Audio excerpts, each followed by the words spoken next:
নমস্কার, প্রতিদিনের রান্নাতে আরও একবার সকলকে স্বাগত জানাই। আজ বানিয়েছিলাম ফ্রাইড রাইস, তাই আপনাদের সাথে শেয়ার করে নিলাম। এরপর ফ্রাইড রাইস বানানোর জন্য কিছু আমার সবজি লাগছে, যেমন গাজর, ক্যাপসিকাম, আর লাগছে বিনস, কাজু, কিশমিশ। এরপর আমি নিয়ে নিচ্ছি চালটা আমি এখানে 500 গ্রাম মতো নিয়েছি। আপনারা আপনাদের মতো করে নেবেন। এখানে দ্রাদুন রাইস বা ইন্ডিয়া গেট নিতে পারেন। এরপর নিচ্ছি তেজপাতা, লবঙ্গ, এলাচ, দারচিনি আর জয়িত্রী। এই মশলাগুলোও কিন্তু লাগবে। এবার গ্যাসে একটা বড় জায়গা বসিয়েছি আর তাতে দিয়ে দিচ্ছি 2 লিটার মতো জল। এখানে 500 চালে 2 লিটার মতো আমি জলের ব্যবহার করেছি। এরপর এতে গোটা গরম মশলাগুলো একে একে দিয়ে দিচ্ছি।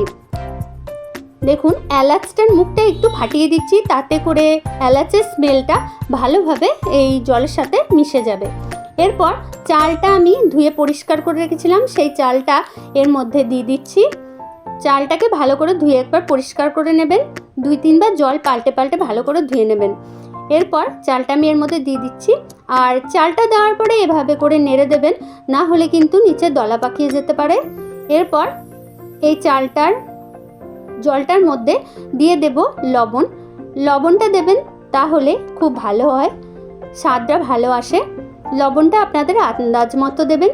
এরপর দিয়ে দিচ্ছি একটা পাতিলেবুর রসটা দিলে না ভাতটা খুব ফ্রেশ হয় আর একদম সাদা থাকে। পাতিলেবুর রসটা স্কিপ করে যাবেন না, চেষ্টা করবেন পাতিলেবুর রসটা এর মধ্যে দেওয়ার। এরপর দেখুন, ভাতটা 80% মতো কুক হয়েই হবে। কুক হয়ে গেলে এরপর ছাঁকনির সাহায্যে আমি তুলে নিচ্ছি। এরপর জলটা ভালো করে ঝরিয়ে ফ্যানের তলায় একটুখানি রেস্টে রেখে দেবো। এরপর অন্যদিকে গ্যাসে বসিয়ে দিচ্ছি একটা কড়াই দিয়ে দিচ্ছি বেশ অনেকটা পরিমাণ ঘি। এরপর ঘিয়ের মধ্যে আমি কাজু, কিশমিশ এগুলোকে একে একে ভেজে নেব। কাজু কিশমিশটা আমি ধুয়ে পরিষ্কার করে নিয়েছিলাম। এরপর কাজু কিশমিশটা একে একে ভেজে নিচ্ছি, খুব হালকা করে ভাজছি। আর দেখুন, আমি এখানে ঘিয়ের ব্যবহার করেছি। আপনারা যদি ঘি অ্যাভয়েড করতে চান সেক্ষেত্রে সাদা তেলের ব্যবহার করতে পারেন। এরপর এর মধ্যে দিয়ে দিচ্ছি গাজরটার মধ্যে একটু লবণ দিয়ে এটাকে ভেজে নেব। লবণটার ভিডিও করা হয়নি, আপনারা একটু লবণ এর মধ্যে দেবেন, তাহলে ভালো হয়। এরপর এর মধ্যে গাজরটা তুলে নিয়ে দিয়ে দিচ্ছি বিনসটাকেও আমি ভেজে নেব। বিনসটার মধ্যেও হালকা লবণ দেবো। লবণের পরিমাণটা কিন্তু কমই থাকবে, একটু হালকা করে লবণ দিয়ে বিনসটাকেও ভেজে নিচ্ছি। এভাবে করবেন, খুব ভালো লাগে ফ্রাইড রাইসটা খেতে, আর যে খাবে সেই আপনার সুনাম করবে। খেতে কিন্তু খুব ভালো হয়, ঘিয়ে করলে কিন্তু বেশি ভালো হয়।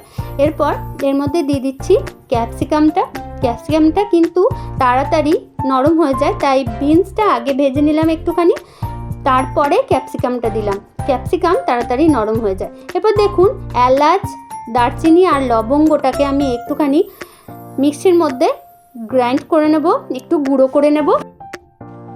আর এদিকে ভাজা হয়ে গেছে ক্যাপসিকাম আর বিনস। এখন যে ভাতটা আমার রেডি হয়েছিল সেই ভাতটা এর মধ্যে দিয়ে দিচ্ছি। 80% মতো কিন্তু ভাতটা হতে হবে। হাফ দিলাম, এরপর হাফ দিয়ে আমি একটুখানি নেড়েচেড়ে নিচ্ছি। এর মধ্যে ক্যাপসিকাম আর বিনসটা আছে, গাজর আর কাজু কিশমিশটা আমি একে একে অ্যাড করব। এরপর বাকি ভাতটাও এর মধ্যে দিয়ে দিচ্ছি। এবার দেখুন, কাজু, কিশমিশ আর গাজরটা যেটা আমি আগে থেকেই ভেজে রেখেছিলাম সেটা এরপর একটু একটু করে ওপরে দেব আর ভালো করে নেড়ে নেব। আর দেখুন, এখানে চিনির ব্যবহার করতে হবে। আমি চিনিটাকে একটুখানি গুঁড়ো করে নিয়েছি। গুঁড়ো চিনি দিলে তাড়াতাড়ি মিশে যায়, গুঁড়ো চিনি ব্যবহার করার চেষ্টা করবেন। গুঁড়ো চিনি দিলে কিন্তু ভালোভাবে তাড়াতাড়ি মিশে যাবে। গ্যাসের ফ্লেমটা কিন্তু এই অবস্থায় একদমই লো রাখবেন, না হলে কিন্তু কড়াইয়ের সাথে লেগে যেতে পারে। গ্যাসের ফ্লেমটা লো রেখে আমি এইভাবে আস্তে আস্তে করে নেড়ে নিচ্ছি। দেখুন, চিনিটা গুঁড়ো করে নিয়েছিলাম, এরপর চিনিটা এর মধ্যে অ্যাড করছি। আমি এভাবে ফ্রাইড রাইস বানিয়ে থাকি। আপনাদের যদি এভাবে ফ্রাইড রাইস বানানোটা ভালো লেগে থাকে তো অবশ্যই আমার চ্যানেলটাকে একবার সাবস্ক্রাইব করে দেবেন এবং লাইক শেয়ারের অনুরোধ রইল। আর কমেন্ট করতে ভুলবেন না কেমন হয়েছে এই ফ্রাইড রাইসটা। এরপর ভালো করে নেড়েচেড়ে নিচ্ছি। ভালো করে মিশিয়ে নিতে হবে, যাতে করে মিষ্টিটা চারিপাশে ভালোভাবে ছড়িয়ে যায়। সমস্ত সবজি দিয়ে বানানো হয়েছে, তাই খুব সুস্বাদু আর খুব স্বাস্থ্যকর, বাচ্চাদেরও জন্য খুবই ভালো। তাই এভাবে একবার বানিয়ে নেবেন, ফ্রাইড রাইস খুব ভালো হয়। এরপর দিয়ে দিচ্ছি সেই গরম মশলাটা, যেটা আমি গুঁড়ো করে নিয়েছিলাম। খুব মিহি গুঁড়ো করিনি, একটু আধ ভাঙা মতো আছে, এটাই আমি মিশিয়ে দিচ্ছি। এরপর এই মশলাটা দিয়ে আমি ভালো করে নেড়েচেড়ে নেব। ভালো করে নেড়েচেড়ে নিচ্ছি। দেখুন খেতে কিন্তু অসাধারণ হয়েছিল, খুব ভালো হয়েছিল। ভালো করে মিশিয়ে নিতে হবে। গ্যাসের ফ্লেমটা কিন্তু একদম লোতে রাখবেন, না হলে কিন্তু কড়াইয়ের সাথে লেগে যেতে পারে। এভাবে হালকা হাতে মিশিয়ে নেবেন।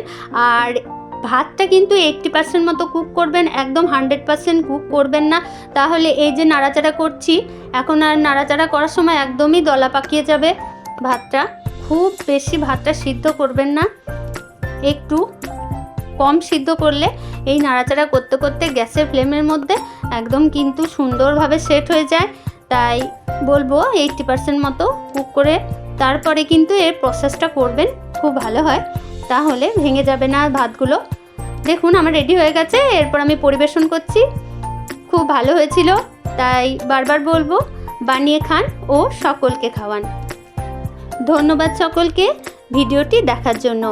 আর অবশ্যই শেয়ার করতে, কমেন্ট করতে আর সাবস্ক্রাইব করতে কিন্তু ভুলবেন না।